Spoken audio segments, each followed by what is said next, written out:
Actually, pwede pa siyang i-restore kung gugustuhin. Ang dati nakatayo yung bahay kung saan namatay ang nanay ni Dr. Jose Rizal na si Teodora Alonso.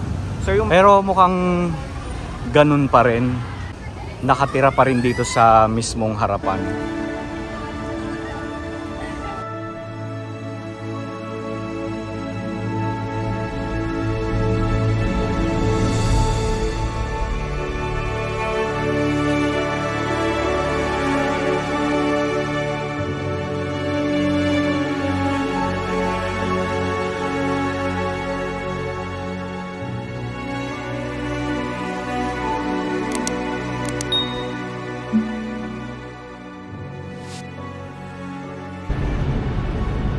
Hello mga ka-YouTuber, magandang umaga sa inyo lahat and tayo ay nagbabalik dito sa lungsod ng Maynila. So bali nandito tayo mismo sa Escolta Parking. So sa vlog na ito mga ka-YouTuber, meron tayong pupuntahan. Actually may nag-message sa akin sa Facebook. Puntahan ko daw yung lumang pansiteria sa San Fernando Bridge kasi ginigiba na daw. Pero that was 2 months ago. So puntahan din natin yung kung saan dati nakatayo ang bahay kung saan namatay si Teodora Alonso, ang nanay ni Dr. Jose Rizal. And after nito, gusto kong bisitahin natin ang bahay kung saan isinilang si General Antonio Luna. Ayan. Okay, so mula nga dito sa Escolta Parking, matatanaw natin ang lumang Capitol Theater mga ka-YouTubero. Ayan. So dati, buong-buo naman itong lumang Capitol Theater na ito. So ang ginawa nila, giniba nila pero ititira daw nila yung mismong fasad ng theater na ito. Pero kalaunan, pinahinto kasi dapat hindi daw talaga giniba ang part ng theater na ito, no? Ayan. So pwede lang kasing gibain yung part ng isang structure kung sira-sira na talaga at hindi na kayang i-restore. Pero ito kasing Capitol Theater, buong buo ito and napakaganda pa. Pero ginigiba nila, no? Ayan, so buti na lang pinahinto ito. So ngayon kailangan nilang buuin itong Capitol Theater. Pero hindi lang ako sure kung gagawin pa rin itong theater o baka i-repurpose lang, ano. Ayan.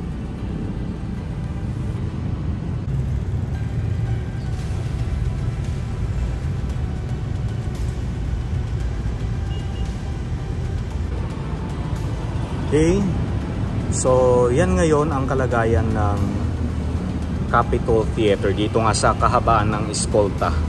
Ayan. Okay, Capitol Building. Tapos dito sa tabi ng Capitol Building, etong bakanting lote. Dito naman dati nakatayo ang lumang building ng PNB. Ayan, PNB Building. So giniba nila yung PNB Building pero ayan, parking space.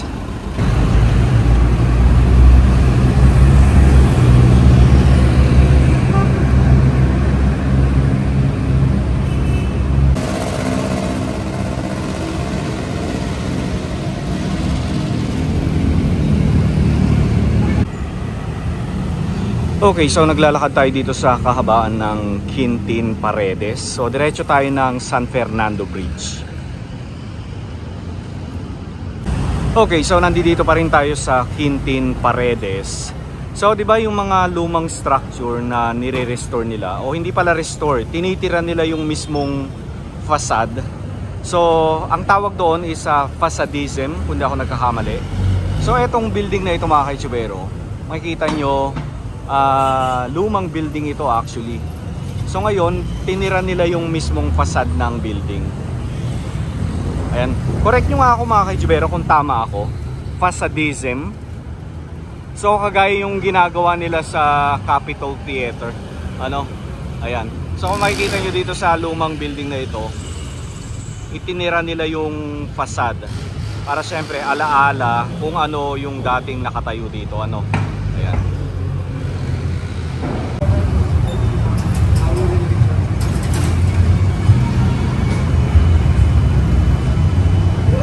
So nandito pa rin tayo sa Quintin Paredes. So another facadism na tinatawag, na itinitira lang yung mismong facade ng isang structure, ano.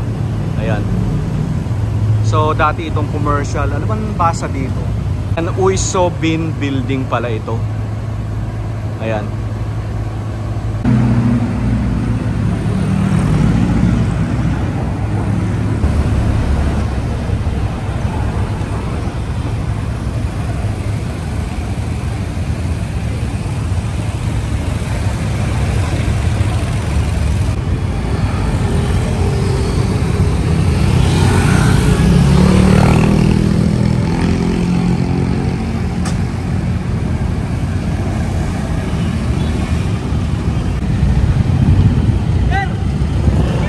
Hello sir, magandang umaga. So nandito tayo mismo sa Plaza San Lorenzo Ruiz. Ayan, so yan na yung San Fernando Street. Hello boss. So eto na yung Juan Luna. So ulitin ko lang, yan yung San Fernando Bridge o San Fernando Street ano. Ayan.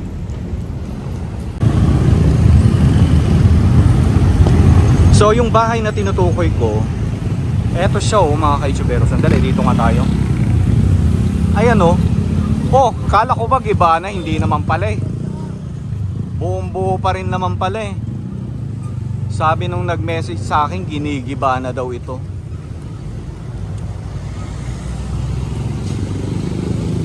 Okay, so makikita nyo ito sa mga lumang photo ng San Fernando Bridge o old photo ng Binondo. And makikita nyo itong lumang bahay na ito o lumang commercial. Ayan, lumang pansiteria nung araw kung saan nga kumain si Dr. Jose Rizal. Ayan.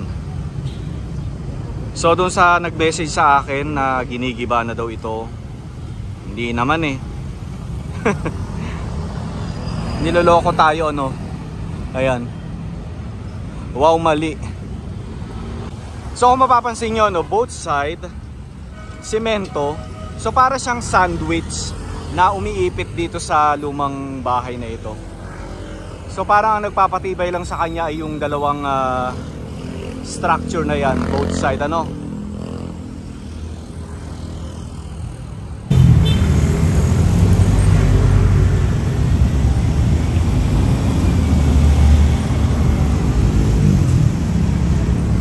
Ayan. Actually, pwede pa siyang i-restore eh, kung gugustuhin lang. 'Di ba? Kung gugustuhin lang ano. Pero abangan natin ito, baka in the future ay tuluyan na tong ibahin. Pero sana hindi ano. Ayan. Okay, so ngayon naman puntahan natin yung kung saan dati nakatayo yung bahay, kung saan namatay ang nanay ni Dr. Jose Rizal na si Chodora Alonso. So yung makikita natin dito is historical marker na lamang. Ayan.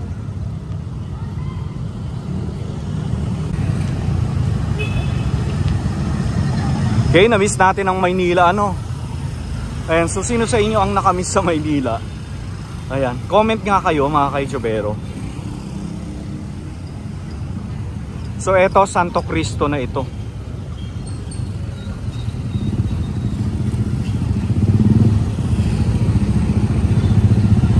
Ayan, ito, Santo Cristo. Pag diniretso mo yan, Divisoria ang labas mo. Ayan.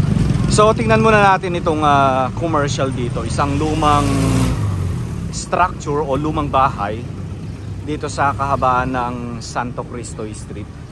Ayan o, yung kulay dilaw.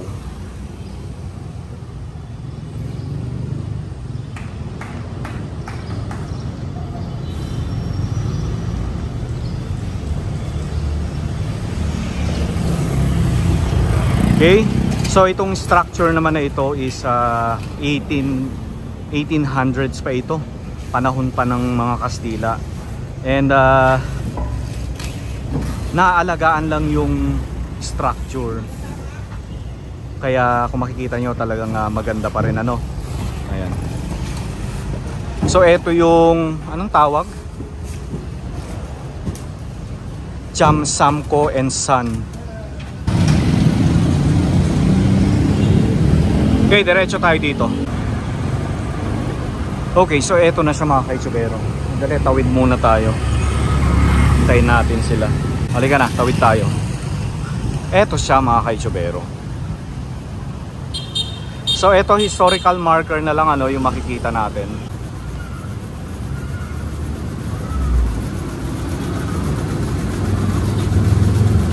Ayan o. Puok na kinamatayan ni Teodoro Alonso. Okay, ang tahanan ng kaanak ni Rizal 1903. Daang San Fernando, Maynila. Si Teodoro Alonso na ina ni Rizal ay namatay noong ika-16 ng Agosto 1911 sa isang bahay na nakatayo sa puok na ito. Ngayon ay isa ng building 476, 478. At ano to? At pag-aari ni Ginang Luisa Lichauco. Pag-aari pala ito ng Lichauco, ano? Ayan. Okay. So syempre matagal na yun, 1903 pa ba naman eh, 'di ba? So ngayon naman mga ka-youtubero, diretso lang tayo dito and kumustahin natin yung bahay kung saan ipinanganak si General Antonio Luna. Ayan, so bago yan ay panoorin nyo muna ito.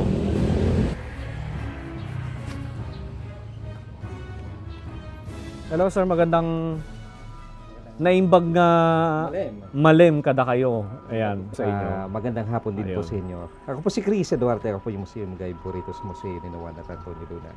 Okay, so dito na lang po tayo dadaan. So sige po. Ito po yung pinaka-entrada actually ng bahay during that time. So kailangan mong umakyat para makapunta sa mismong kabayan kasi ang baba, bodega. So ito po ay itinayo noong early 1850s bilang regalo ni Juan H. Tolentino sa mga magulang ni Juan Luna. So yung tatay ni Juan Luna, si Don Joaquin Luna de San Pedro, ay galing sa San Narciso, Alosis, Zambales. Isa po siyang revenue inspector collector during that time. At yung nanay ni Juan Luna, taga Namakpakan, La Union, na ang tawag natin ngayon Luna, La Union. So galing siya sa Maykayang pamilya. So tumira po ang pamilya Luna rito hanggang 1861 at sa 7 anak ng mga Luna, 4 po ang pinanganak dito, sina Nomerniana, Manuel, Juan Luna na ipinanganak dito po noong October 24, 1857 at saka si Remedios. So noong 1861 nagkaroon po ng pagbabago sa pangolekta ng buwis, nawalan ng trabaho ng kanyang tatay na parang sinasabing napolitika. Kaya ang pamilya Luna, tuluyan po nilang iniwan ang bayan ng Badok. So eventually, tumira ang pamilya Luna sa Binondo, sa Maynila. Sa Maynila. Kaya yung tatay ni Juan Luna naging shopkeeper po doon at lumago yung kanilang kabuhayan. Okay, so eto na yung El Canoy Street. So bisitahin natin ang kung saan isinilang si General Antonio Luna. So napuntahan ko na ito before. Pero syempre that was 2 years ago pa. O magto 2 years ago na. So ngayon tingnan natin kung meron na bang nagbago sa bahay na ito. Na-restore na kaya nila o at least man lang naayos na nila yung mismong harapan ng bahay.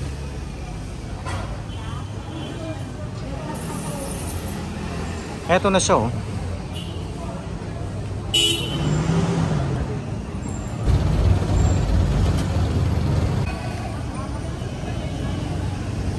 So eto na siya. Pero mukhang ganun pa rin kasi may nakatira pa rin dito sa mismong harapan. Hi vlog! Oh my guys! Diba? So ganun pa rin mga ka-youtubero. Kasi yung kaya may parang nakatira dyan, yan kasi yung nagbabantay daw dito sa bahay na ito. Ayan, so mukhang yan yung may-ari ano or baka nakikipark lang sila. Ay, lapitan natin yung ano, yung historical marker. Ayan. So kaka-celebrate pala nila ng ika-57 anibersaryo ng kapanganakan ni General Antonio Luna noong October 2023. Ayan. Ayan, lapitan natin.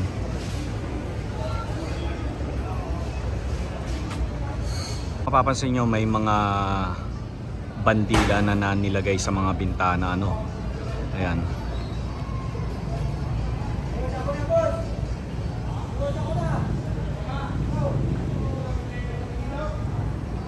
Pero sayang ano, nanghihinayang ako kapag nakikita ko tong bahay na ito.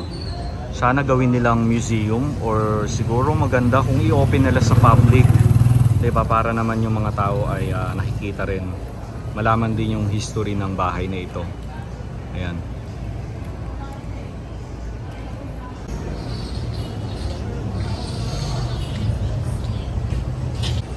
So ewan ko lang nung October 29 inopen kaya nila ito. Huli ka na. Alis na tayo. So at least nakita lang natin itong bahay kung saan isinilang si General Antonio Luna.